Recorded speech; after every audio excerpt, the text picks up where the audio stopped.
On our journey today, we are going to check out some screenshots taken from George Harrison's Crackerbox Palace promotional film.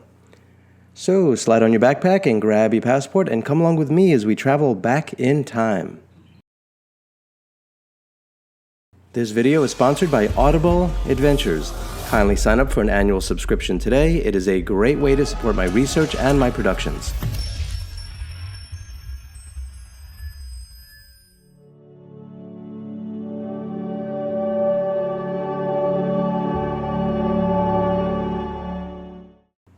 Welcome along, fellow time travelers. This is Scott Cardinal. Thanks for joining me on another photo analysis video. Today we are traveling back in time to the estate of Friar Park in the year 1976. For the benefit of expediency and to not have anybody confuse these with my micro documentaries, I typically try to stick to analyzing one single photo, and I add those colorful swirly-whirly lines to show where stuff is or was located. This time around, I'm going to show assorted screenshots from the Crackerbox Palace video, and I'm going to add those colorful swirly-whirly lines on an image of Friar Park taken from above. So let's start our photo analysis. This is a photo taken above Friar Park, and this is where the nearly 4-minute promotional film was shot in 1976 by Eric Idle. Despite the fact that Crackerbox Palace was the name of the house of comedian Lord Buckley and had nothing at all to do with Friar Park, George Harrison's estate was clearly a very good location to shoot this promotional film. And so the film begins with this image of Neil Innes dressed in drag pushing George Harrison along in a baby carriage. And this image was filmed from the driveway. As you can see, the southern portion of the lake is behind George and Neil. And to the right is a weeping willow, and at the far end of the lake there is an enchanting waterfall. Beyond that is the great lawn, and then in the distance can be seen the magnificent mansion. Now this image shows the Crackerbox Palace sign that was clearly filmed just a few feet away. There was then a panning image of the east side of the mansion taken from the north. And then there's a zoom in on this rather unusual statuary that is located atop the roof on the east side. And you can see the fireplaces in the background that are made of red brick and stone. Following that is this scene of these fun characters that suddenly appear behind the evergreen trees that were planted along a series of paths. That was the location of Sir Frank's topiary garden that was once filled with his rare collection of vintage sundials. The paths, by the way, were laid out in the same manner as the labyrinth at Versailles. Based on the size of those boulders and the way the land is kind of sloping upwards, this scene was likely shot at the southern portion of the area that some people refer to as a rockery, leading toward the amazing alpine garden.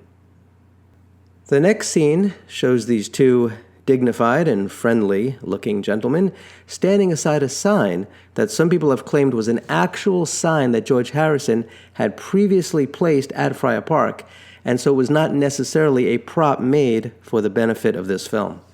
And so if that is indeed the case, it seems to me that it probably would have been located near the entry to the estate, but I honestly have no idea where that would have been. Coming up next is a very unusual image. Considering the promotional film was shot entirely at Friar Park, it seems unlikely that Eric Idle would have packed up his crew and go shoot at a local graveyard, especially since there was one on the grounds at Friar Park. However, the gravestones at Friar Park did not mark the place of human beings. Rather, it was a burial ground of Sir Frank's dogs and horses. This next scene was filmed on the northwestern portion of the lake.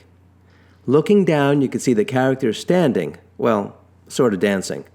Well, actually just kind of swaying back and forth, while standing atop the stepping stones along the lower tier of the lake. You see, Sir Frank created a sort of optical illusion here, the purpose of which was to give the appearance that people were walking on, or in, the water of the lake as seen from the mansion, which of course you could see in the background. Now the next shot shows the same characters but on a higher tier, with water flowing down behind them from the upper level. And this shows the viewer how the optical illusion was supposed to appear. As you can see from this angle, which is to the west, it appears that the characters are actually in the water. But as you saw previously, they were merely standing atop stepping stones. Behind them, you can see the rest of the lake, including a delightful bridge that crosses from the land toward another bridge designed in a zigzag shape. That is not the original bridge, by the way. The original, it has been said, was a reproduction of the sacred bridge of Nikko that crosses the Daya River in Japan. This scene also shows how the optical illusion works with the characters a bit further down in the lower tier. Next comes a shot of George riding along with the camera, heading along the driveway toward the south side of the mansion.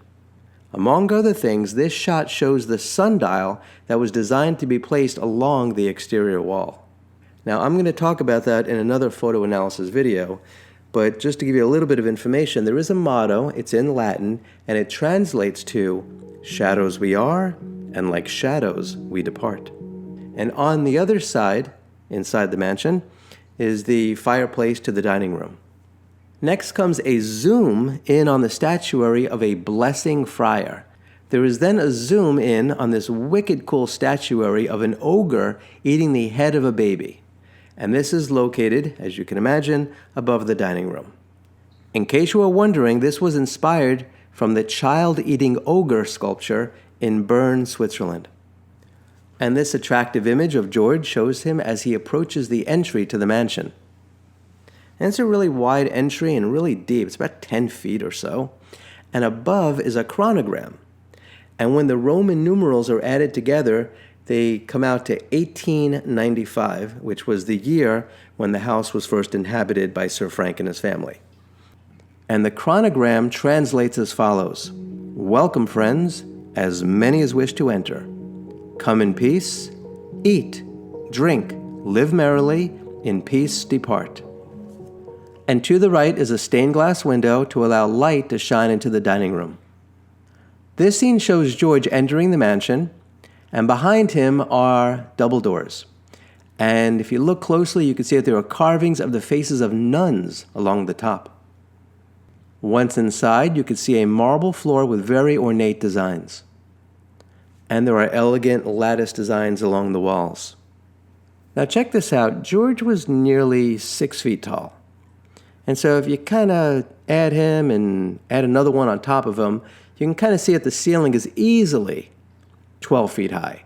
In fact, it's perhaps even 14, maybe even 15 feet in height. And along the side appear to be radiators, or radiators, depending on where you're from. This scene was shot in a bedroom within the mansion. And that's George on the bed. And in that bed with George Harrison are two women, which of course probably was not the most unusual thing in the world, especially in the 1970s, or 1960s, or 1980s, or 1990s. And to the left can be seen Olivia, who was still one of his girlfriends at the time, since they hadn't married until 1978. And to the right is some smoking hot goddess that descended down from Mount Olympus in order to grace the cast and crew with her divine presence. After all, no mere human can possibly look like that. And word has it she may have been Eric Idle's girlfriend at the time. Coming up next is a close-up of this monumental pair of carved satinwood French doors with ornate hardware. And once the doors open, we see this very large drawing room on the other side, located on the northeast side of the mansion. Now, the windows to the right face out upon the terrace and Dutch garden and the lake. And to the left is an elegant fireplace. And at the far end is George Harrison in a finely pressed white suit, standing aside a sort of vampire character played by Australian stage and screen actor Arthur Dignam. And the window behind them leads to a sort of sunroom that overlooks the lower portion of the Alpine Garden. At one point, Eric Idle managed to work himself into the film, and there he is, seated in the antique chair. The film then continues back outside with another view of the east side of the mansion. And the camera was set up to the south, and it shows a nice view of the tower. The camera then pans down to the ground, where we see George Harrison driving a lawnmower and pulling some of the characters along for the ride. And here we see a nice view of the windows. And here is another view, and to the left can be seen the north seat. Now, the back of the north seat has a representation of a cowl, followed by the Latin words that translate to, "The cowl does not make the monk." And on the seat itself is a Spanish proverb that translates to, "Give me where I may sit, I will take where I may lie." And that was a warning against harboring too warmly a particular class of people. That's according to Sir Frank, by the way, not me. The north seat was placed there at the end of the gravel path by the request of Sir Frank, so it's been there for quite a while. To the right can be seen a low stone wall with urns filled with pretty botanicals. And you can see steps that descend down to the Dutch knot garden. Next can be seen this rather tall lady in a kind of sexy gown with pretty white lace and wearing pearls and a tiara, and she's waving from an attic window along the east side of the mansion.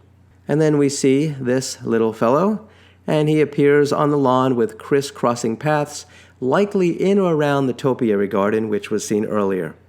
And here's a quick scene of a fine fellow with large ears stooping down upon the stepping stones along one of the tiers of the lake. And here we see where he was, as these characters playfully sway back and forth while approaching the camera. Look at the size of those stepping stones, by the way. Pretty amazing, huh? They were not natural stones. They were in fact made of something called pulmonite, which I've explained in great detail elsewhere in Audible Adventures and also in some of my books. We then see most, if not perhaps all, of the characters seated around a long table with George Harrison at the far end, and he's flanked by two lovely ladies.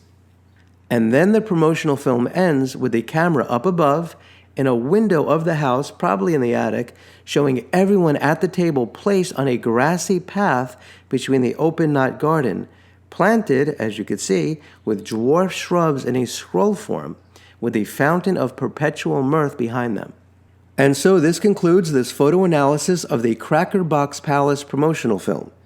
I hope that this gives you a good understanding of how interesting and beautiful Friar Park is and was, and that there was a lot more to the estate than that it was owned by musician George Harrison. If you have any thoughts about this subject matter, please do me a favor and put them in the comments below and share what's on your mind. If you enjoyed this video, please give it a thumbs up and subscribe to my channel. You could also go on Amazon or any other bookseller and order some of the books that I've written about Friar Park. Please also download the Audible Adventures app on your iPhone or Android and sign up for an annual subscription, because once you do, you could listen to really cool audio tours of Friar Park and experience what it was like to walk around the gardens and through the house. I do look forward to you joining me again for another photo analysis video. So until next time, I wish you safe travels on all your journeys.